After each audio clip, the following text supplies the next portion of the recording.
and lunch. Kasi ito din ang nagigirang karne namin.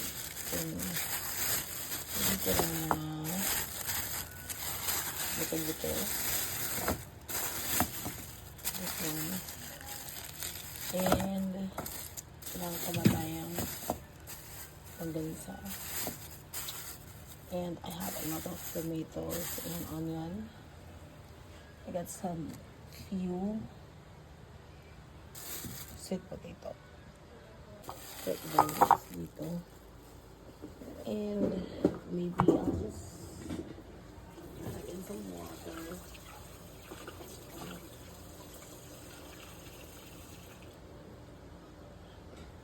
I will let this one gagamitin ko.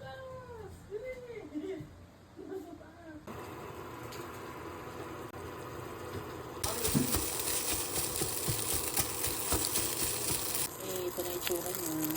Ata yung tira ni Paul. Butter. Wala ko ng kalahati dito. Kalahati dito sa ulam. Yan. Bigay sa ulam.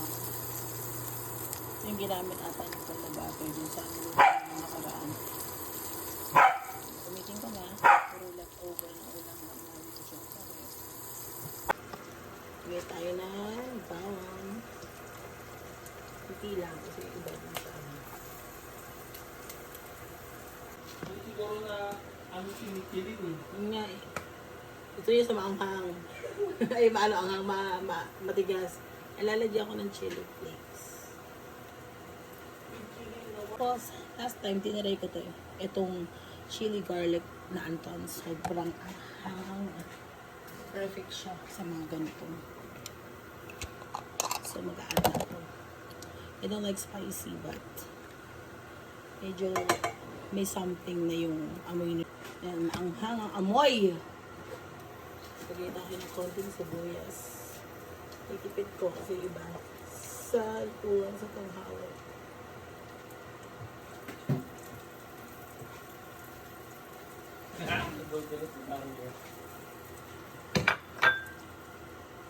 Lagay ko ng oyster sauce. Ang bangga nila. Very good! Ano Mario? Nakatakot. We add tomato.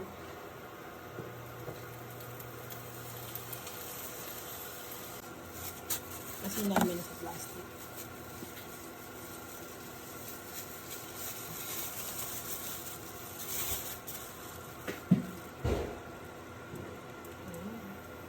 Daily. Ay, wala na naman. Sabi niya, pagod na rin ako mang-inis. Kanina kinakit ko po sa... Pagod ako ng pepper.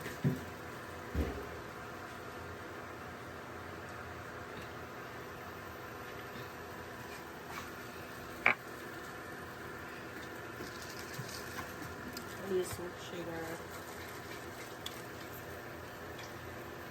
Nakakabay mo yung ano na yan. Ganyan sugar. Ando ko na isang mahirap magpapayat kasi especially wala tayong exercise talaga. Kasi kailangan pagka nagpapayat ka, yung leftover ko na bawang at luya, iigisa ko lang para ma-add ko naman yung the rest ng aking, actually hindi ko siya nagagamit, ito yung ginawa ko, longganisa. And gagawa na ako ng fried rice, like, lalagay ko na siya, igisa ko na siya, lalagay ko to, meron siyang kaning lamig from our morning breakfast and ito, bagong kanin.